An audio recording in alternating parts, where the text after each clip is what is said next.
You know, the last restarts were kind of tough.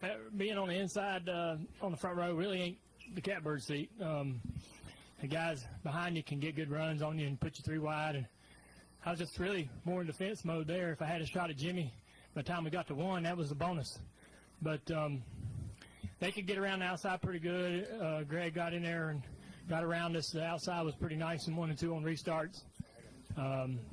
We had a great car. NASCAR Chevrolet was really fast all weekend.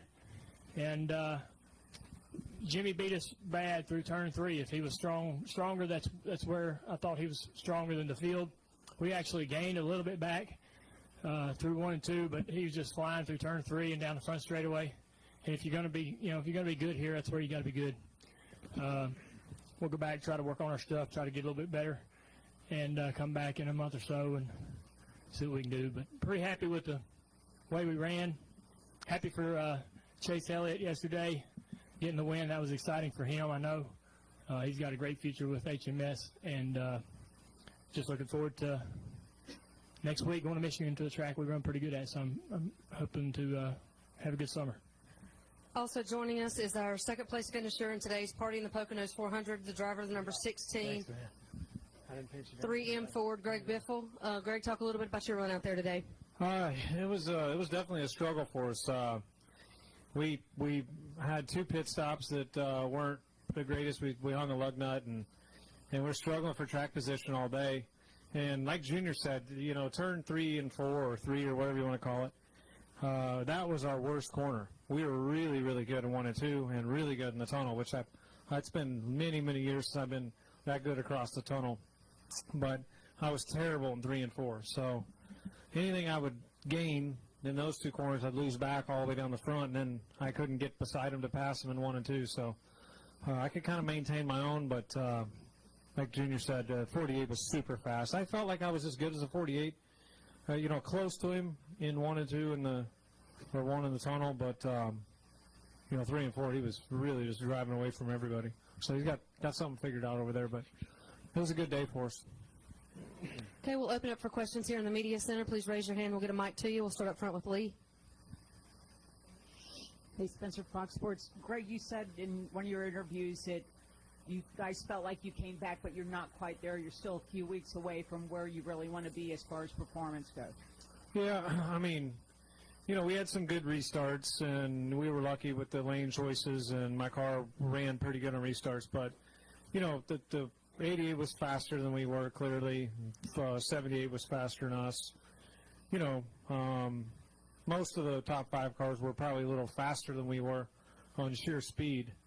But, it's track position. You got to pass a guy. So we still got a little bit to do, a little bit of work to do. We're not quite there yet. I mean, no reason to. Clearly we're not celebrating that we finished second today quite yet got our cars figured out, but definitely this is a step in the right direction. We certainly ran better here than we have been all season, and certainly that's a positive for us going to next week. Hopefully continue to build on that. Okay, we'll take our next question from Bob, then go to Nate. I'm Bob Parker, Sporting News. Dale, first off, did you feel the bump from Kenseth on pit road, and did that do anything to you? And just how big a deal is just having a good run, considering you've kind of been, I don't want to say in a slump, but just not running there last few weeks? Oh, yeah. I think he will hop getting on the pit road, which is easy to do. Most of us got a brake lever in the car and put it forward coming down the pit road to get in the box and all that stuff, because he will hop pretty bad. But so it was just a mistake there he made. But I don't think it bothered our car any. And it is good for us to get a good run. We were counting on sort of rebounding. We haven't had a good last couple of months. Cars haven't been that fast. Had some issues here and there, but it's good to get a good, solid full race in and finish where I felt like the car was capable of running. And we got a couple other tracks coming up. Hopefully we can do this throughout the summer and get ourselves into Chase pretty comfortably.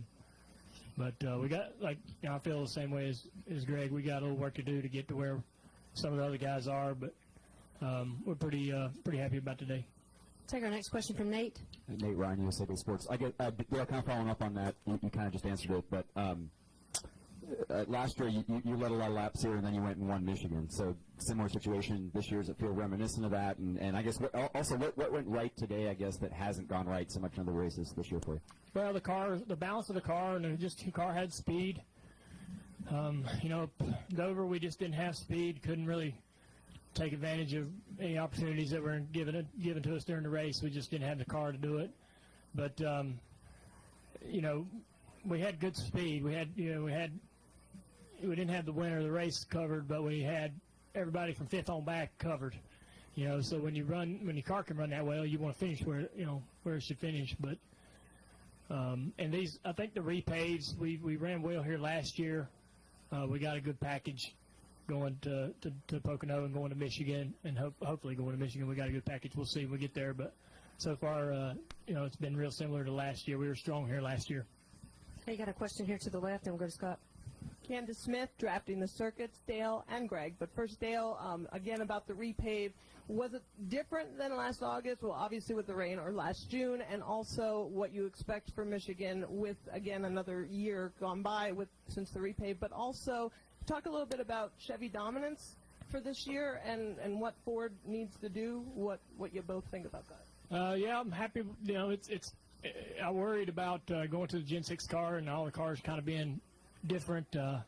Everybody having a little bit different package on the front end as far as the nose and so forth. But I was worried about having a disadvantage. But it seems pretty good for the Chevys. I feel like the Chevys are doing pretty good.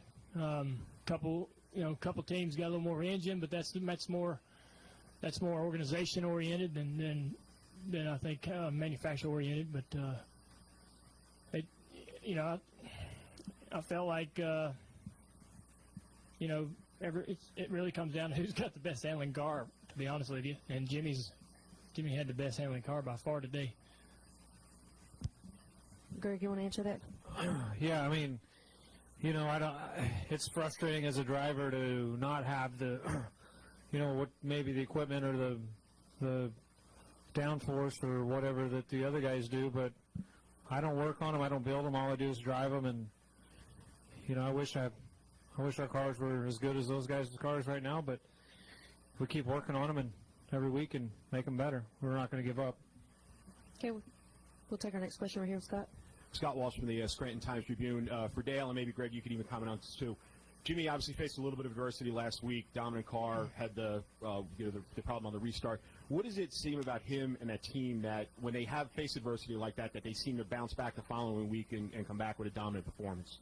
Well, they had good cars 2 weeks in a row. So they won one race and didn't win the other one. They win championships. They win a lot of races. So he's going to have his opportunities all year long. Fortunate enough for me, I get to be in the same shop as those guys. I get to lean on them, and I got to know exactly what's happening under the hood, and I can learn and use that to my advantage. So when it's good for Jimmy, it's equally as good for us in an indirect way, and hopefully we can see what they did and come back to Pocono and try to improve on what we did today. But they're good. He's one of the best drivers that the sport's ever seen, and Chad Knaus is probably one of the smartest crew chiefs the sport's ever seen. Very clever guy. Calls a good race and puts together a good race car. Got good guys, knows how to put good people around him. Go ahead, Paul.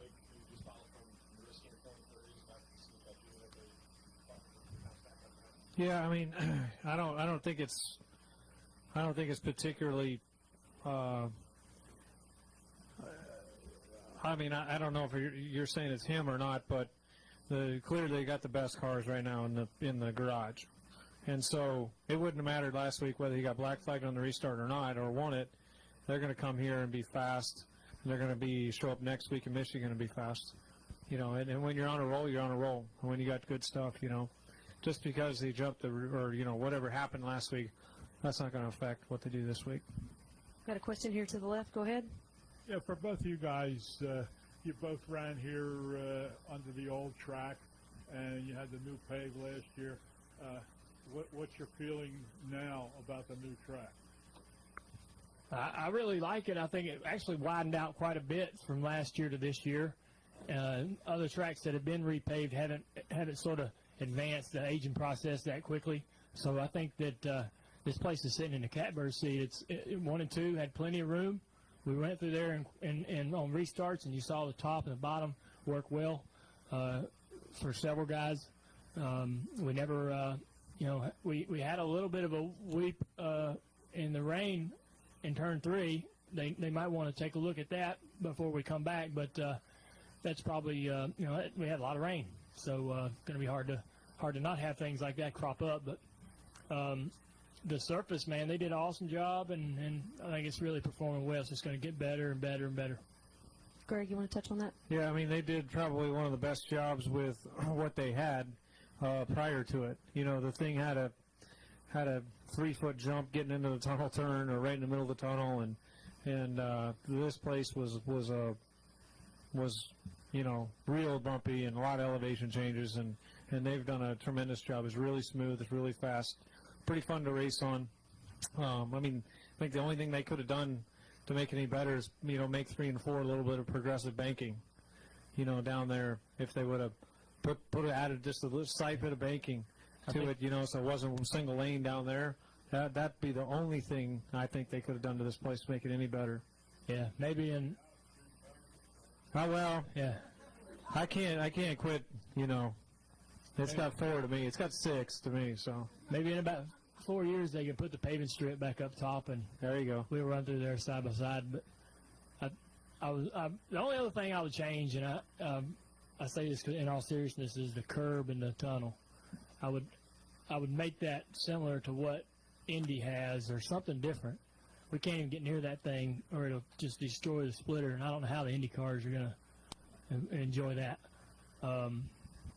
So that's the only imperfection that I particularly don't enjoy. But the rest of the track, man, it's beautiful. This area is awesome. Love coming here. Love racing here. Okay, final questions we'll take over here. Go ahead. Bill Fleischman, Philadelphia Daily News. To follow up on that, how much more interesting or enjoyable are these races now that they're only 400 miles compared to 500? I think they're way better personally. I mean, it keeps everybody's attention. It still feels like a long race inside the car. I mean, it did not feel like a short race today, I'll tell you that. And I think it's a much better race to me all the way around. Yeah, I think from the grandstands or the television, I don't know that you can tell the difference between the change. So I think that's a good thing. I think less is more, in a lot of aspects in this sport.